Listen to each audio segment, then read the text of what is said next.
ఓడిపోయావు. ఎప్పుడైతే భీముడు కొట్టినటువంటి దెబ్బకి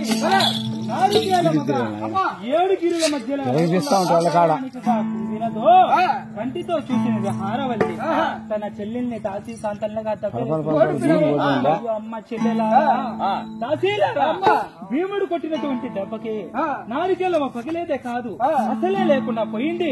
చెల్లెలా ఓడితి మమ్మ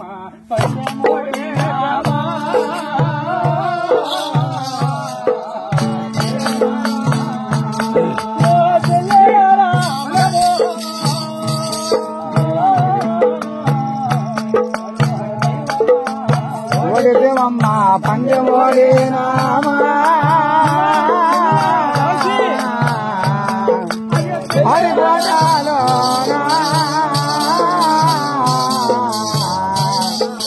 రాఘవా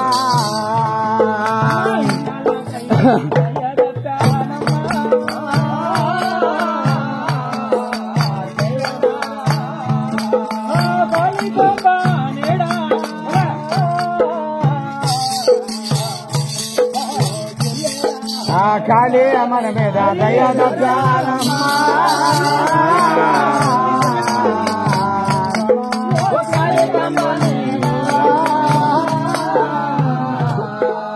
రాఘవా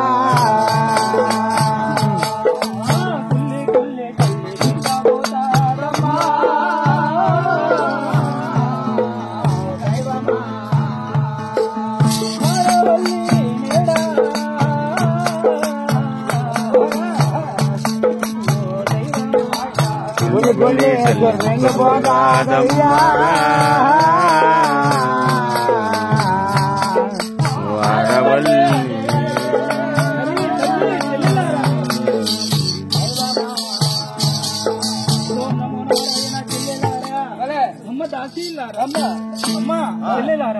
మనం కొలిచేటువంటి కాళికా శక్తి కూడా మనకు తోడై రాలేదమ్మా. ఇన్ని రోజులకయ్యే మన మీద తీతచ్చినదమ్మా.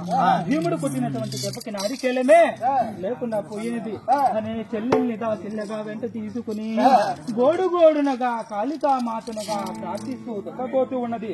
చూడండి, మొట్టమొదటిసారిగా కాళికా మాత ఇచ్చి ఉంది అత్యంతలు ఓమరీమన మంత్రించగా నారికేలము మీదగా పెట్టి ఉంది ఆడవల్లి. పాతాళానికి కుంగినటువంటి నారికేలము అక్షంతల మహిమ చేత గిరగిరా తిరుగుతానే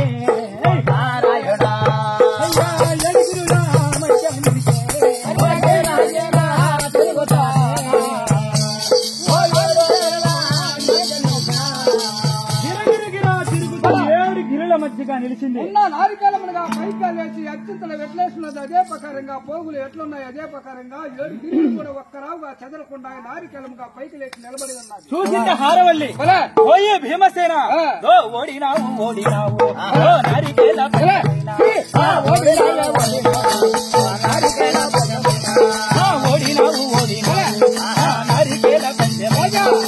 ఓడినావు ఓడినావు నారికేల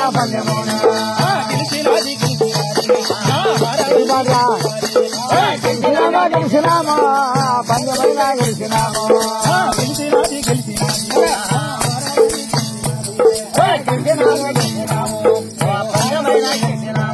రాజా మీరుగా పందెముగా ఓడిపోయారు. అయ్యా ఎందాక మా దాసిని తొత్తని 7 నుంచి కేవలం దాకా ఈడ్చి కొట్టావు. నా సూర్యుండి నా ఏడు చూడు నా చేతిలో ఉండే ఏంద్రదా గదా ముద్దకమా అది చూపించి అక్కడి నుంచి లాగి లాగి ఈడ్చి కొట్టావు. ఇప్పుడు నీ బలం ఏది నీ మగతనం ఏదో చూపి నేను గెలిచావు. ప్రకారంగా నారికేళం ఇప్పుడు వచ్చి 7 గిరుల మధ్యలో నిలిచిందో ఆడవాళ్ల చేతులు ఎగరేసి గల్లును నవ్వారు. అవునా నలుగురి ఆడవాళ్లలో భీముడుకు చిన్నతనమని పోయి ఎత్తిన శిరసు దించుకున్నాడు.